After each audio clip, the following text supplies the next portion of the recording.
श्रियकान्ताय कल्याणनिधये निधयेऽर्तिनाम् श्रीवेङ्कटनिवासाय श्रीनिवासाय मङ्गलम्।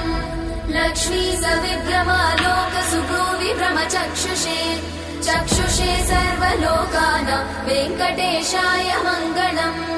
श्रीवेङ्कटाद्रिशृङ्गाग्रमङ्गलाभरणाङ्ग्रये मङ्गलानां निवासाय श्रीनिवासाय मङ्गलम्।